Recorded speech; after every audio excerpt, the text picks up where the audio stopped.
Imagine walking into a bar in the 1970s. Nobody introduces themselves directly, nobody asks out loud. But one small detail, a colored handkerchief in a pocket, was enough to understand what the person across from you wanted. This was the Hanky Code, a secret language of colors that helped gay men find each other in dangerous times. The Hanky Code was born in the United States during the sexual revolution.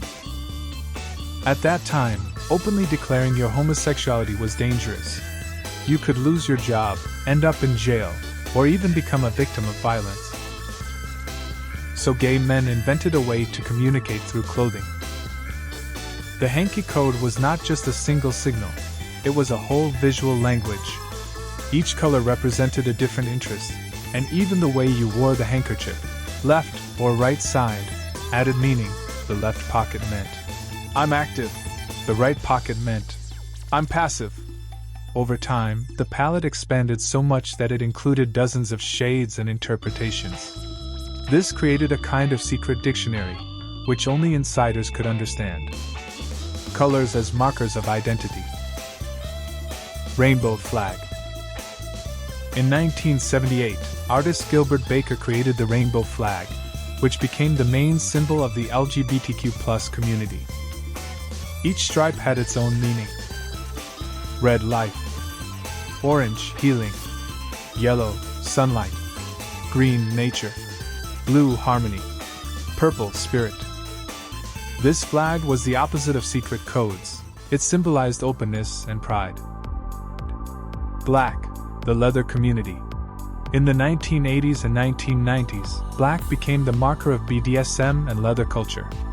It stood for power, strength, and control.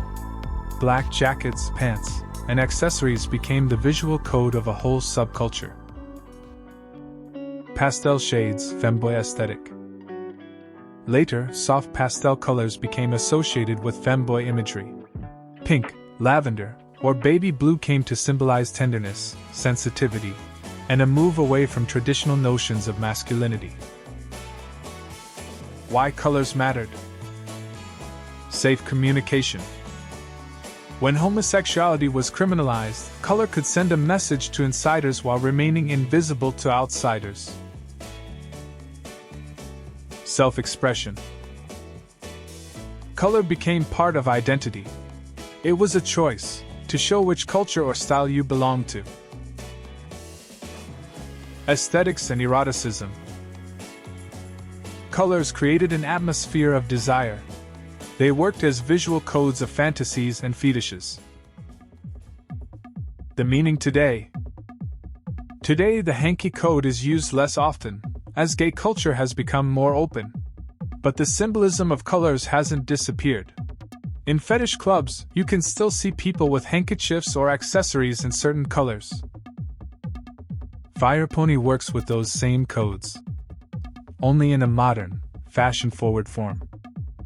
Our collections play with colors and textures, turning them into a language of desire. Because colors are always more than just colors. So, which color would be your symbol? Share it in the comments. And subscribe to the FirePony channel to discover more stories, style, and culture that shape our present.